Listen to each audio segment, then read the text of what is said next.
Hello friends, कैसे हो आप सभी। आशा करता हूँ आप सभी अच्छे होंगे और आपकी तैयारी भी काफ़ी अच्छी चल रही होगी। फ्रेंड्स, मैं विष्णु दत्त शर्मा एक बार फिर से आपके अपने यूट्यूब चैनल आर के एग्जाम क्रैकर पर स्वागत करता हूँ।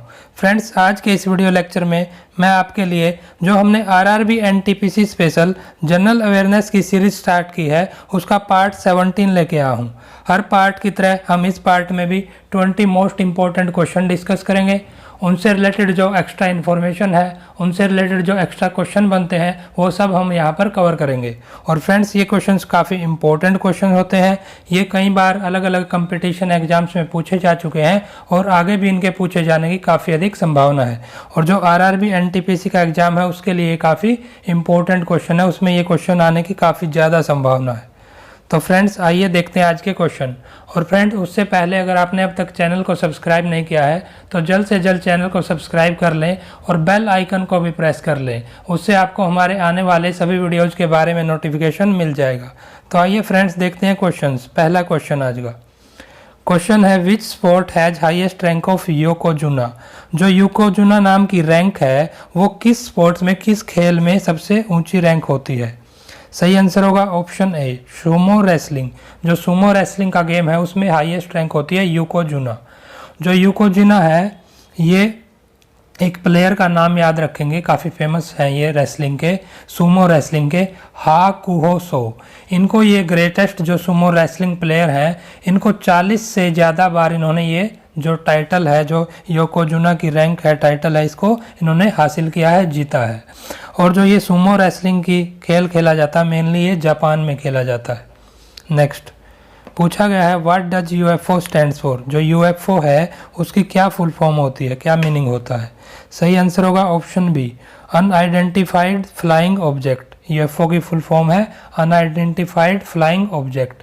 देखिए इसमें क्या होता है, कोई भी एरियल ऑब्जेक्ट है, कोई भी हवा में कोई भी प्रोसेस है एरियल ऑब्जेक्ट से रिलेटेड जिसमें हम उस ऑब्जेक्ट को इमीडिएटली आइडेंटिफाई नहीं कर सकते, उसके बारे में कुछ कह नहीं सकते, जो एक आइडेंटिफाई किया जाता कोई ऑब्जेक्ट। ओके, देखिए ये मेनली जो सबसे पहली बार जो यूएफओ ऑब्जर्व किया गया था ये 1947 में किया गया था।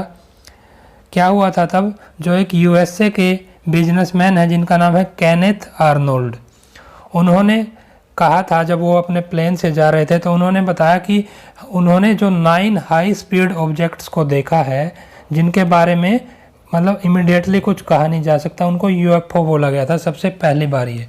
और ये वाशिंगटन की एक घटना है। Next, which queen of Ahmednagar opposed emperor Akbar. जो शासक अकबर थे उनको कौन सी ऐसी रानी थी अहमदनगर की जिन्होंने उनको अपोज किया, उनके अगेंस्ट हो गई थी वो। सही आंसर होगा ऑप्शन सी, चांद बीबी।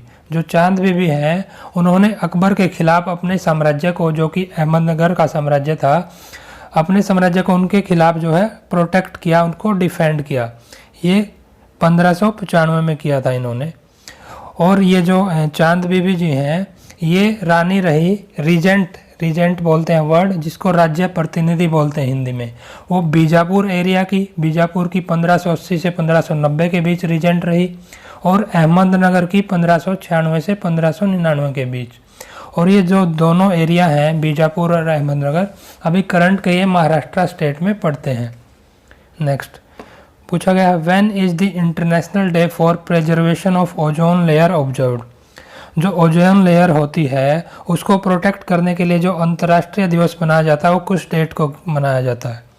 आंसर होगा सितंबर 16 सितंबर को ओजोन डे मनाया जाता है इंटरनेशनल लेवल पर। अभी जो 2020 का करंट ये ओजोन डे था जो 16 सितंबर को मनाया गया, उसका थीम याद रखेंगे, ओजोन फॉर लाइफ। देखिए इसमें जो 2020 में ये 35 साल जो कि वियना कन्वेंशन, एक वियना समझौता हुआ था जहाँ से ये ओजोन लेयर की प्रोटेक्शन की जो बात है, ये ओजोन लेयर बनाना शुरू किया गया था और वहाँ से इसकी प्रोटेक्शन के लिए जो अटेम्प्ट किए गए थे। और फ्रेंड्स, जो ये ओजोन लेयर है याद रखेंगे जो एटमॉस्फेयर की स्ट्रेटोस्फेयर लेयर में आती है और ओजोन का फॉर्मूला होता है O3।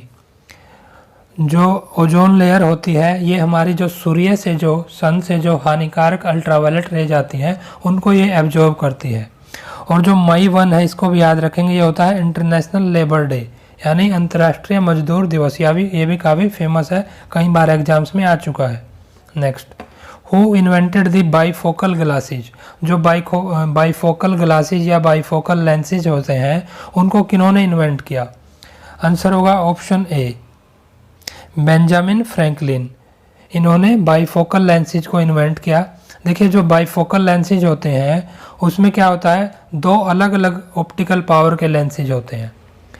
इसमें कॉमनली क्या होता है बाईफोकल लेंसेज में, जो मायोपिया के पेशेंट्स हैं यानी जिसको हिंदी में निकट दृष्टि दोष बोला जाता है, और हाइपरोपिया जिसको दूर दृष्टि दोष बोला जाता है, उन दोनों पेशेंट्स के लिए ये यूज होते हैं बाईफोकल लेंसेज।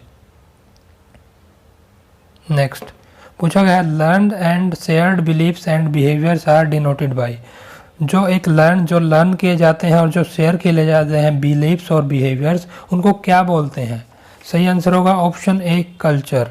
जो कल्चर होती है, कला होती है किसी भी सोसाइटी की, उसको बोलते हैं ये लर्न एंड शेयर्ड बिलीफ्स।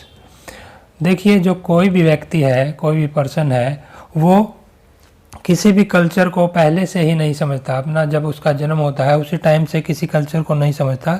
जैसे जैसे वो बड़ा होता है उसी के साथ साथ वो कल्चर को सीखता है। तो इसलिए कल्चर है जो, वो एक पैटर्न होती है learn and shared beliefs and behaviour का। ओके, किसी भी इथनिक ग्रुप का, कोई ग्रुप है उसका जो बिहेवियर और बिलीफ्स होती हैं उन सब का ये जो मिश्रण होता है उसको कल्चर बोलते हैं। Next, who invented the mobile phone? जो मोबाइल फ़ोन है हम यूज करते हैं उसको किन्होंने इन्वेंट किया?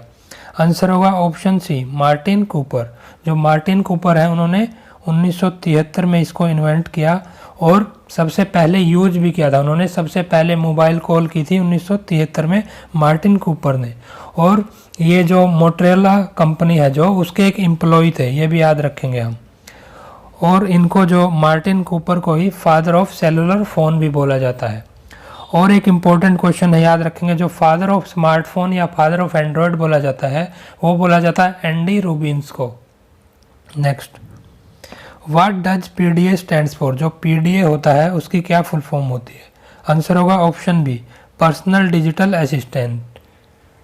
जो पीडीए है इसको हम hand held PC, hand held personal computer भी बोलते हैं। ओके, या फिर पाम टॉप कंप्यूटर भी बोलते हैं। पीडीए जो सबसे पहला बनाया गया था उसका नाम था ऑर्गेनाइजर, और ये रिलीज हुआ था 1984 में, याद रखेंगे।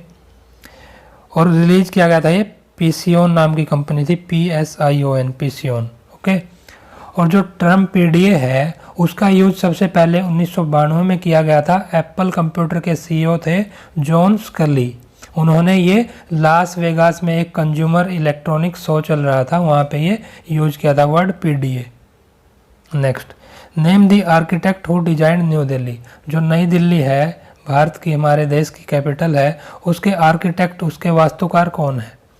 आंसर होगा option B, sir Edwin Lutyens. जो सर एडविन लुटियंस हैं वो एक इंग्लिश आर्किटेक्ट थे, और उन्होंने एक और नाम याद रखेंगे, दूसरे डिजाइनर हैं जो हर्बर्ट बेकर। हर्बर्ट बेकर के साथ मिलकर इन्होंने न्यू दिल्ली को डिजाइन किया था। और एडविन लुटियंस को ही इंडिया गेट, वायसराय हाउस, जिसको आजकल प्रेसिडेंट भवन बोलते हैं हम, राष्ट्रपति भवन, वे इनका भी डिजाइनर इन्हीं को माना जाता है। जो ली कॉर्बुजियर है इनको भी याद रखेंगे, जो हमारा चंडीगढ़ का शहर है जिसको द सिटी ब्यूटीफुल बोला जाता है, उसके आर्किटेक्ट थे ये। और ये फ्रांस के, मेनली स्विस फ्रेंच ये थे। Next question, battle of Plassey was fort by British under the leadership of. जो प्लासी का युद्ध लड़ा गया वो ब्रिटिश ने किसकी लीडरशिप के अंडर में लड़ा था? कौन उनके लीडर थे? आंसर होगा ऑप्शन ए, Robert Clive. Robert Clive leader थे ईस्ट इंडिया कंपनी के। जो ये प्लासी की लड़ाई हुई ये हुई 1757 में, ये भी याद रखेंगे। और ये ईस्ट इंडिया कंपनी और जो बंगाल के नवाब थे उस टाइम पे, सिराजुद्दौला, जो कि बंगाल के लास्ट नवाब थे, उनके बीच ये लड़ा गया और अंग्रेज़ों की इसमें जीत हुई और बंगाल में उन्होंने अपना शासन स्थापित कर लिया। और याद रखेंगे जो लॉर्ड डलहौजी हैं उनको जो पब्लिक वर्क्स डिपार्टमेंट जो कि पीडब्ल्यूडी का डिपार्टमेंट है उनका फाउंडर माना जाता है, और इसको जो इंडियन रेलवे है उसका भी फादर माना जाता है। इन्होंने सबसे पहली जो रेल चलाई थी वो 1853 में चलाई थी इंडिया में, जो कि बॉम्बे से थाना के बीच चली थी। जो वार्न हेस्टिंग्स हैं वो गवर्नर जनरल थे सबसे पहले बंगाल के, यानी बंगाल के पहले गवर्नर जनरल वार्न हेस्टिंग्स थे। नेक्स्ट क्वेश्चन पूछा गया, जो वैली ऑफ फ्लावर्स नाम का नेशनल पार्क है वो कहाँ पर है, कौन से स्टेट में है? सही आंसर होगा option A Uttarakhand. Valley of flowers national park Uttarakhand में है, और ये है यहाँ के चमोली और पिथौरागढ़ का जो एरिया है वहाँ पे है ये। और याद रखेंगे जो valley of flowers national park है यहाँ पर काफ़ी वैरायटी के फ्लावर्स मिलते हैं, और इसको यूनेस्को वर्ल्ड हेरिटेज साइट का दर्जा भी मिला हुआ है। जो उत्तराखंड है इसके बारे में जानते हैं। इसकी जो कैपिटल है वो दो हैं अभी करंट में, एक देहरादून है जो कि विंटर की कैपिटल है, और अभी 2020 में ही सेकंड कैपिटल बनाई गई है जिसका नाम है गैरसेन। ये समर की कैपिटल बनाई गई है यानी गर्मियों में। और उत्तराखंड के सीएम का नाम याद रखेंगे करंट में है जो त्रिवेंद्र सिंह रावत।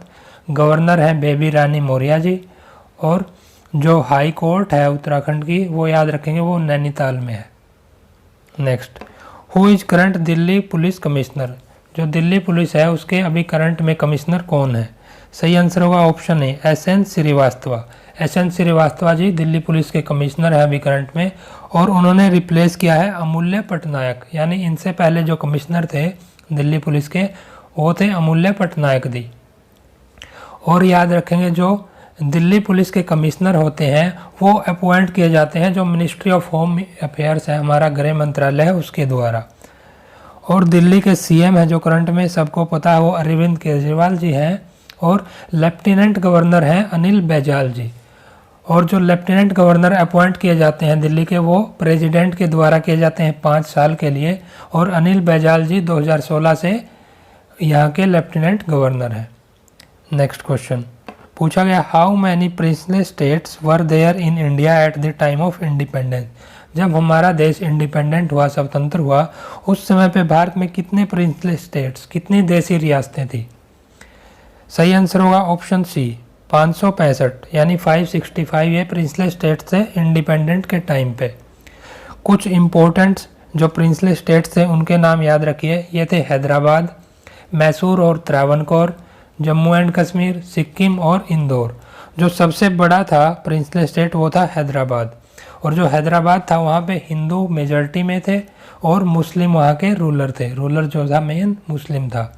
और जो प्रिंसली स्टेट्स होते हैं वो ऐसे एरियाज होते हैं जहाँ पे जो लोकल रूलर्स होते हैं वो रूल करते थे, अलग अलग एरिया में अलग अलग रूलर्स होते थे। Next, who is considered as the father of Indian renaissance?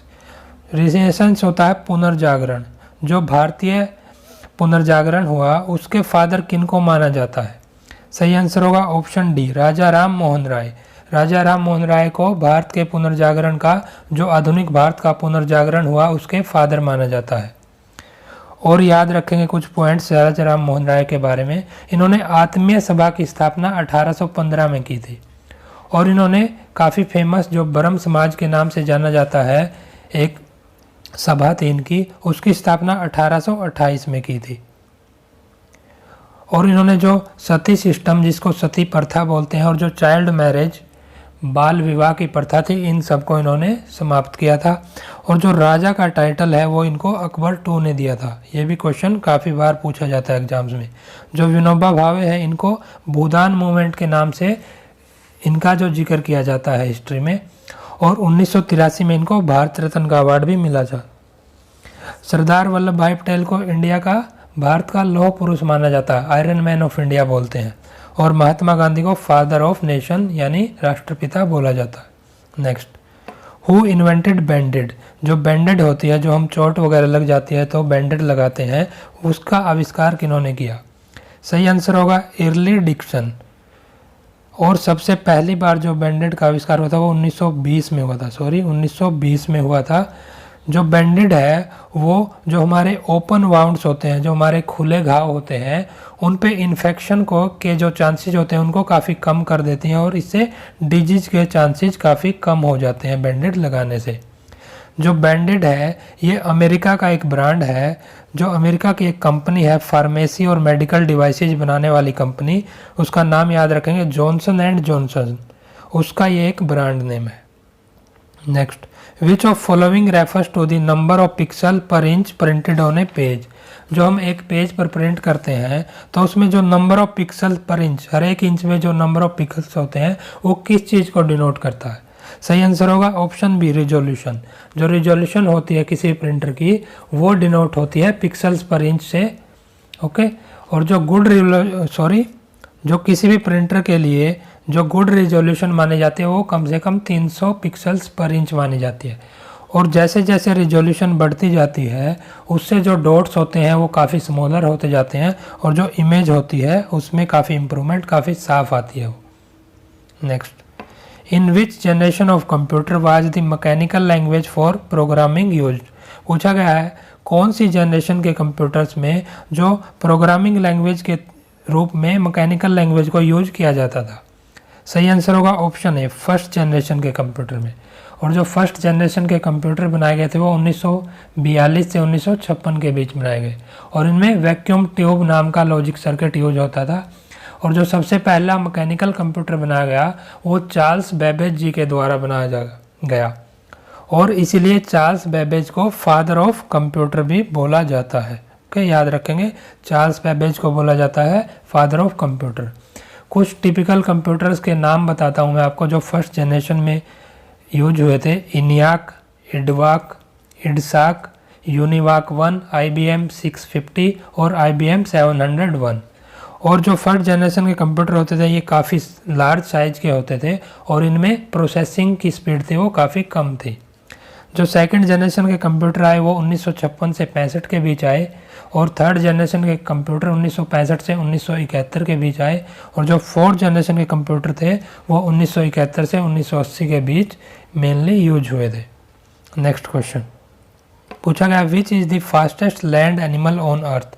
पूरी धरती पे सबसे जो तेज भागने वाला सबसे फास्टेस्ट लैंड एनिमल है वो कौन सा है। सही आंसर होगा ऑप्शन बी, चीता। याद रखेंगे चीता सबसे तेज एनिमल है अर्थ पे। इसकी स्पीड लगभग 120 किलोमीटर पर आवर होती है। और कुछ याद रखेंगे, एक बर्ड है जिनका नाम है पेरिग्रीन फाल्कोन, ये सबसे फास्टेस्ट बर्ड है। सबसे फास्टेस्ट बर्ड है जो वो है पेरिग्रीन फाल्कोन और इनकी स्पीड है लगभग 389 किलोमीटर पर आवर। एक है ब्लैक मार्लिन, ये सबसे फास्टेस्ट एनिमल है सी में, समुद्र में, 129 किलोमीटर पर आवर इनकी स्पीड है लगभग। Next, who was the American astronaut who return to earth after spending 340 days in international space station. जो नासा का ISS है, इंटरनेशनल स्पेस स्टेशन है, वहाँ पे 340 दिन रहकर अमेरिका के कौन से एस्ट्रोनॉट हैं, खगोल विज्ञानी हैं जो वापस धरती पर आए हैं, उनका नाम पूछा गया। सही आंसर होगा ऑप्शन ए, स्कॉट कैली। ये एस्ट्रोनॉट है जो अमेरिका के, उनका नाम स्कॉट कैली है और ये नासा के एक एस्ट्रोनॉट हैं जो 340 दिन तक स्पेस में रहे और ये 2016 में ये नासा से रिटायर भी हो गए।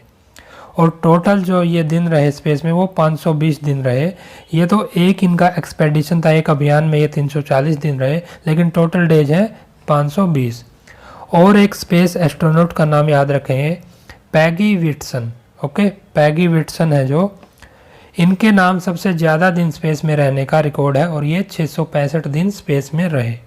नेक्स्ट पूछा गया जो नाइफ है, जो चाकू होता है, वो किस चीज़ का एग्जाम्पल है इनमें से। सही आंसर होगा वेज। नाइफ है जो वो वेज का एग्जाम्पल है। वेज क्या होता है, वेज होते हैं एक ट्रायंगुलर त्रिभुजाकार शेप के टूल्स होते हैं, औजार होते हैं और ये पोर्टेबल इंक्लाइंड प्लेन की तरह भी यूज होते हैं। और मेनली जो ये वेज बने होते हैं ये होते हैं मेटल्स के, वुड के, स्टोन के या फिर प्लास्टिक के बने। ये एक एंड पे काफ़ी थिक होते हैं और एक एंड पे काफ़ी थिन होते हैं। कुछ एग्जांपल्स हैं वेज के, जैसे नाइफ चाकू हो गया, एक्स कुल्हाड़ी, सो आरी बोलते हैं जब हम जिसको हिंदी में, और नीडल सुई और सीजर्स कैंची, ये सब वेज के एग्जांपल्स हैं। तो फ्रेंड्स जो हमारे आज के 20 क्वेश्चन थे वो यहाँ पर कंप्लीट होते हैं।